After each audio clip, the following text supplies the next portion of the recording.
kulan wacan wanaagsan idin ahaantiinba meel walbo joogtaan iyo si walba is arag maqalkeena idiin soo gaadhay ee ku soo dhawaada warkeena qodobada aad ku maqli doontaana waxaa ka mid a dagaalada ka socda dalka Ukraine oo haatan laga dayrinayo meesha uu wax marayo iyo wadamo waaweyn oo haatan la sheegay inay ku soo biiri doonaan dagaalka doorashooyinka iskarab socda ee ka kala socda magaalada Garbaharey iyo magaalada Ceelwaaq ayaa haatan waxaa ka soo baxayo digniino kala duwan kuwaasi oo hawada ay isku marinayaan dhinacyadii isku haystay siyaasadda dalka Soomaaliya war qoraal oo ka soo baxay xafiiska madaxweyne Maxamed Cabdullaahi Farmaajo ayaa lagu sheegay in doorashooyinka isbarbar socda ee Garbaharey iyo Ceelwaaq ay yihiin kuwo baalmarsan habraaci doorashada ee ay ansixiyeen baarlamaanka Soomaaliya dabcan waxa weeyo baarlamaanka Soomaaliya wakii ay ansixiyeen September 17 2020 habraac doorasho kuwaasi oo la rabo in lagu jaangooyo doorashada dalka Soomaaliya qaabkay u dhici lahayd iyo sidoo kale qaabkay aadi lahayd madaxweynaha Jubbaland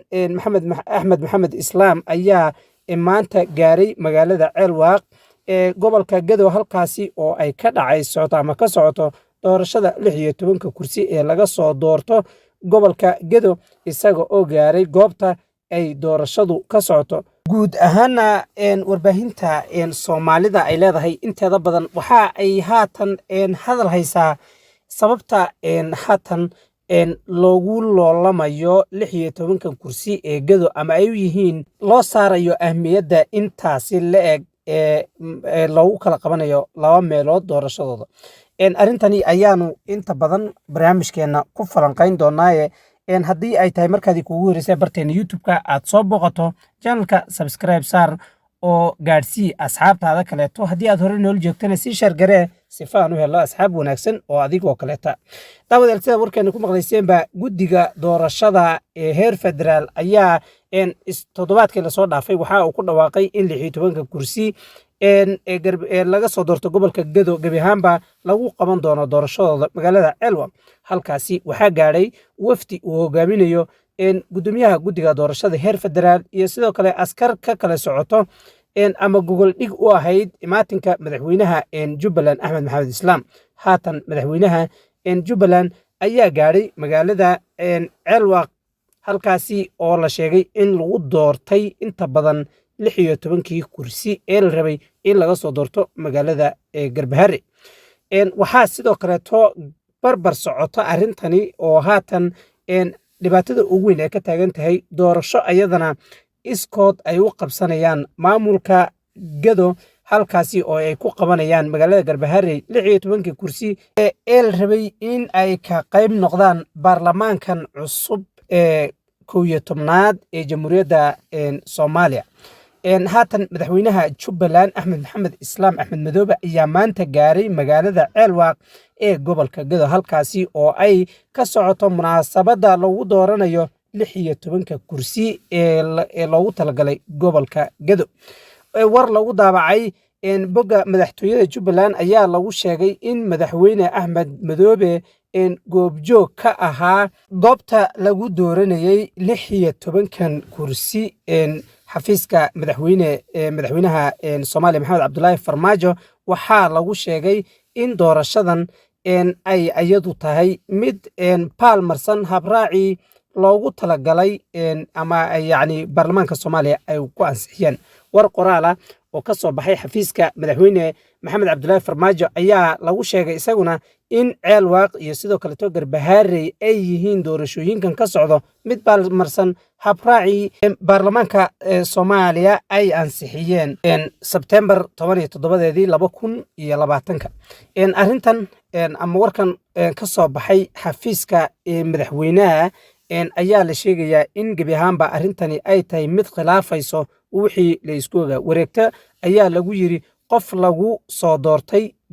hanaankan khilaafsan heshiisyada doorashooyinka iyo xeerka lambar 30 ma yeelan karo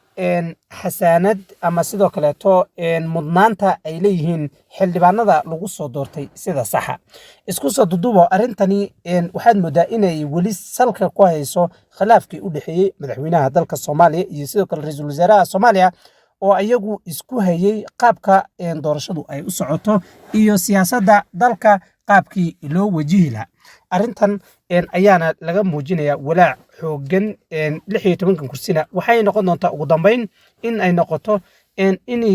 goobta ay dadku ayaga u dhashay ama dadka deegaanka sida ay rabaan in lagu soo doorto. Ergada Ceelwaaq imaatay waxa ay ka imaatay magaalada Kismaayo, halkaasi oo lagu soo doortay oo ku soo xushay Axmed Maxamed Islaam ergadii asagu u rabay, iyadoo la rabo in dadka reer Gedo laga dhaadhiciyo in arrintan ay tahay mid ay ka midaysan yihiin maamulka Gedo iyo sidoo kaleeto maamulka Axmed Maxamed Islaam. arrintan gebi ahaanba waxay baalmarsan tahay heshiiskii 17 Sebtembar 2020 ay gaadheen baarlamaanka dalka Soomaaliya iyo sidoo kale gudiyadii loo xil saaray arrintan waxaad moodaa inay tahay gebi ahaanba mid waxba kama jiraan. labada dhinacba waxay soo saareen warqado kala duwan haday noqoto gudiga doorashada iyo haday noqoto dhanka Villa Soomaaliya oo ayadu lagu xamanayo inay ka dambayso rakaadaynta iyo sidoo kaleeto ku adkaysashada maamulka Gedo ay ku adkaysanayaan in lagu qabto Garbaharey doorashada ayaga ay u madax bannaan yihiin. sidaan ogeynba gudiga doorashooyinka iyo sidoo kale habraacyadii loogu talagalay waxa heshiisku u ahaa in gobol kasta oo ay ka mid tahay Jubbaland gobolada dhan ee dalka Soomaaliya in laba magaalo oo ka mid ah lagu qabto ama lagu soo doorto ergada wax soo dooranaysa halkaasi ay ku soo doortaan. laakiin Axmed Madoobe waa u diiday arrintaasi waxaana uu raacay wadadii ay mareen maamulka Puntland oo asagu gabi ahaanba ku doortay madaxtooyada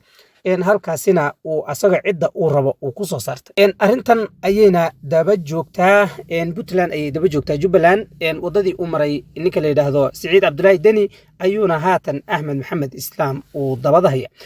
dabadeel intaas aan kaga baxnaa Soomaaliya dagaalo xooggan ayaa weli ka socda wadanka Ukraine halkaasi oo isku farasaarayaan ciidamada wadanka Ruushka iyo kuwa Ukraine waxaana laga soo sheegaya halkaasi inay ka dhacday musiibadii ugu xumayd abid. waxaa la helayaa rasaas nool iyo sidoo kale madaafiic waaweyn oo lagu garaacayo magaalada Kiev iyo sidoo kale magaalada Mariupol magaalooyin kale oo waaweyn ayayna ciidamada wadanka Ruushka ay ku sii siqayaan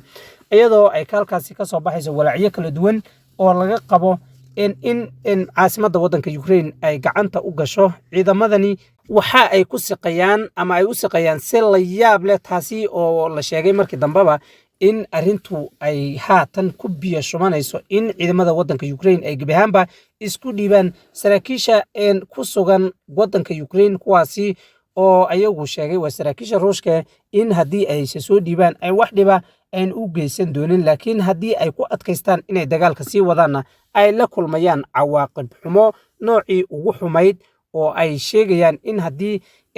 saraakiishani ay ka midka yihiin madaxweynaha iyo maamulka dhanba waa inay soo dhiibaan ayay mar walba ku celcelinayaan ciidamada wadanka Ruushka. labada intaas ayaan ku soo koobayaa taliyo kulanti dambe wacan waxay naga tagaa sidaas iyo amaanaal.